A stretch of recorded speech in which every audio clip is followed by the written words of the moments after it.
The Espionage Act of 1917 was passed in the run-up to the First World War. The Espionage Act basically made it a crime to criticize the war. It equated dissent with espionage. And what it did was it allowed agents of the state to round up ordinary citizens, librarians, activists, labor leaders, journalists, without warrants. Often these people were beaten, they were imprisoned. Eugene Debs, a presidential candidate at the time, was sentenced to 10 years in prison under the Espionage Act. His crime? He had given a speech about the First Amendment. So this sweep of the Espionage Act silenced dissent in the United States for a decade. So when you start to hear this drumbeat, treason, treason, espionage, espionage, try them under the Espionage Act, you know that you have moved into a very dangerous place in a closing society. Bilal Hussein was an AP photographer. He was part of a team of photojournalists who were nominated for a Pulitzer Prize for their documentation of the war in Fallujah.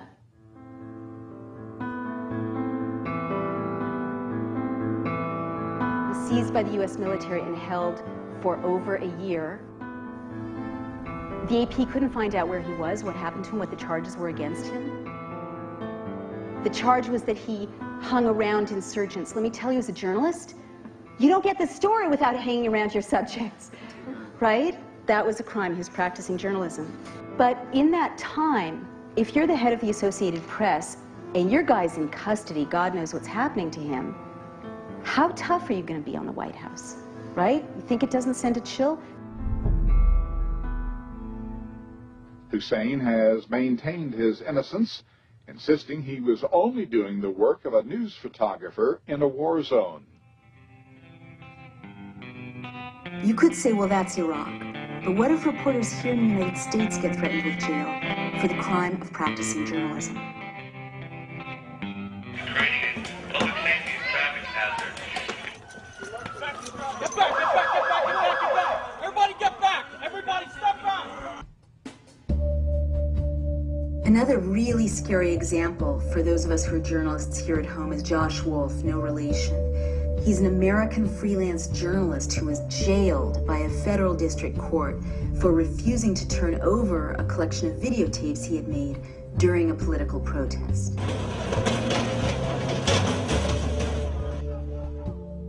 About 2 days after I filmed that protest, the FBI showed up at my house and asked a bunch of questions and wanted to obtain a copy of the full tape.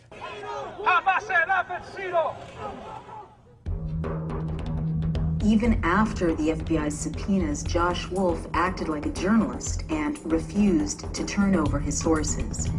For this, he was sentenced to prison. I figured it would be the journalist spent the night in jail and they decided to drop the subpoena afterwards. This wasn't the case. You're taken by U.S. Marshals from a courtroom, forced to strip down to absolutely nothing, handcuffs in the front, a chain around my waist tied to my feet. I remember seeing this very large guy, giant guy, shaved head, tattoos, looked completely scary as all can be. He's like, "So what are you in here for?" And I'm like, "Oh, I'm a journalist that refused to provide tape and testify before a grand jury about protesters." And he's like, "So you're here for not snitching? That's amazingly cool, man." He's like, "Be sure to tell people about that. You'll get respect. You won't have anything to worry about." I'm like, "All right, note to self, I'm here for not snitching." Josh served 226 days in an 8 by 10-foot cell. His sentence was longer than that for any journalist in U.S. history. The real risk, the real frightening fact was that the federal government was trying to obtain the identities of people who don't support what this government is doing, and using a journalist as an agent, a de facto agent, to do it.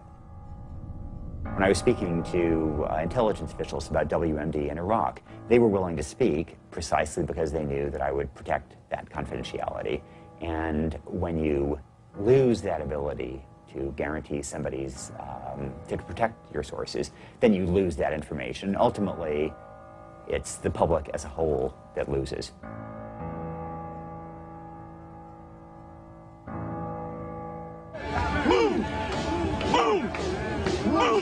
Gentlemen being arrested, and there are a lot of us, but what the fuck? Look at this shit!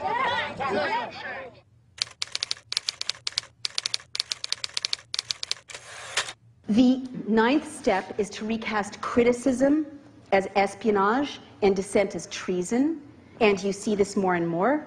Remember, Senator Clinton criticized the Iraq War, and there was this drumbeat, treason, treason, treason. But you start to see in a closing society more and more laws criminalizing speech. Leave the Bill of Rights alone. Thank you.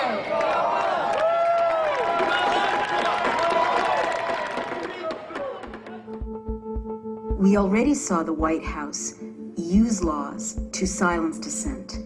If you're charged with the Espionage Act, you can be sent to prison for 10 years. If you're charged with treason, you can be executed. But even scarier are new laws. One that's been passed redefines protest as terrorism, and another that's been proposed simply criminalizes free speech.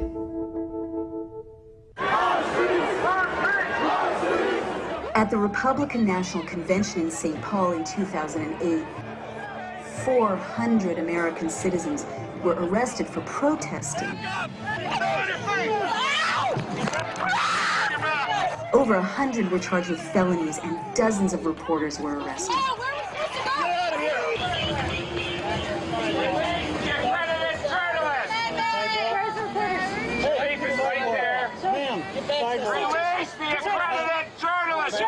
From the convention floor. My constitutional right. You are violating now. Sir, I want to talk to you. Arrest him. Do not arrest me. Right, sir. Do not arrest me. Stay right there. You're under arrest. Stay right there.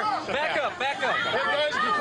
Among those reporters arrested was Amy Goodman, journalist and host of the program Democracy Now! Amy, we're going to get you out of here very soon. Yes.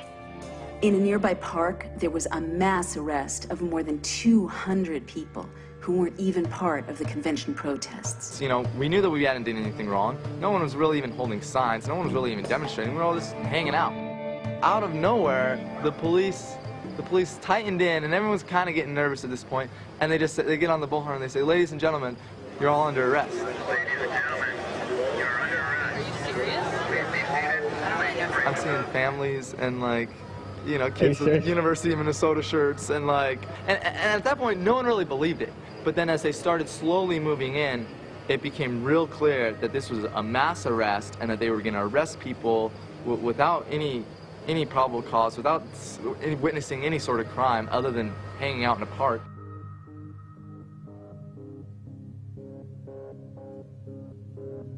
Under the Minnesota Patriot Act, 8 American citizens protesting the convention were later charged with terrorism. Get back, man.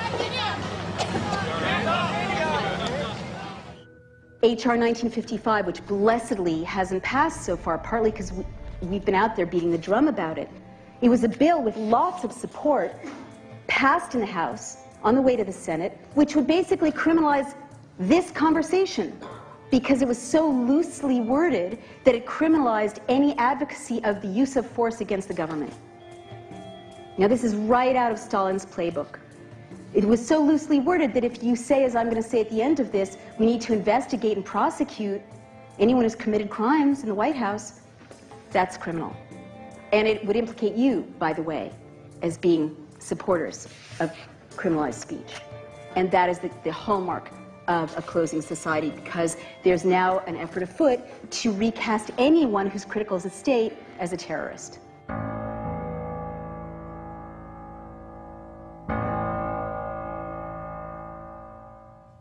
Some members of Congress want to know why President Bush claims he can sometimes just ignore the law if he feels like it.